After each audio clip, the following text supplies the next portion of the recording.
বাংলাদেশের সবচেয়ে বড় রাজনৈতিক দল হিসাবে আমাদের আরেকটি অত্যন্ত গুরুত্বপূর্ণ এবং পবিত্র দায়িত্ব হচ্ছে এই বাংলাদেশকে আবার পুনর্গঠন করা, এই বাংলাদেশকে আবার ধীরে ধীরে গড়ে তোলা, বাংলাদেশের মানুষের প্রত্যাশা অনুযায়ী, যার রূপরেখা আমরা 2 বছর 2.5 বছর আগে 31 দফা রূপরেখার ভেতরে দিয়েছি। প্রিয় সহকর্মীবৃন্দ, আসুন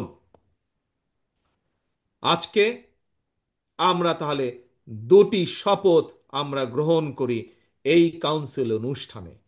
এক, যে কোনো মূল্যে যতক্ষণ পর্যন্ত আমাদের প্রিয় মাতৃভূমি এই বাংলাদেশ গণতন্ত্রের যাত্রায় ফিরে না আসবে, গণতন্ত্রের রেল লাইনে চলা শুরু না করবে, ততক্ষণ পর্যন্ত বিএনপি, শহীদ জিয়া, খালেদা জিয়ার প্রত্যেকটি নেতাকর্মী অতন্দ্র প্রহরীর মতন জেগে থাকবে এবং গণতন্ত্র পুনরুদ্ধারে কাজ করবে।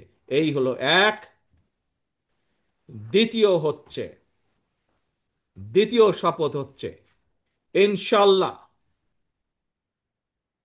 জনগণের প্রত্যাশিত যে নির্বাচন আগামী দিনে, সেই প্রত্যাশিত নির্বাচনের মাধ্যমে বাংলাদেশ জাতীয়তাবাদী দল বিএনপি জনগণের রায় সরকার গঠনে সক্ষম হলে ইনশাল্লাহ আমরা আমাদের সেই 31 দফা আলোকে এবং বাংলাদেশের জনগণের প্রত্যাশিত যে বাংলাদেশ, সেই বাংলাদেশ গড়ে তোলার জন্য আমাদের জীবন বাজি রেখে আমরা কাজ করব ইনশাল্লাহ। এই দুইটি হোক আজকে আমাদের এই কাউন্সিল অনুষ্ঠানের শপথ। প্রিয় সহকর্মীবৃন্দ, সামনের দিনে আমাদের তাহলে ইম্পর্টেন্ট কাজ হচ্ছে দুটো। এক, যে কোনো মূল্যে বাংলাদেশের বিরুদ্ধে ষড়যন্ত্রকে রুখে দিয়ে গণতন্ত্রকে প্রতিষ্ঠা করা। দুই, যে কোনো মূল্যে বাংলাদেশকে জনগণের প্রত্যাশা অনুযায়ী সেই সুন্দর দেশটি গড়ে তোলা। সবাই আমার সাথে একমত দেশ গড়ে তোলার জন্য?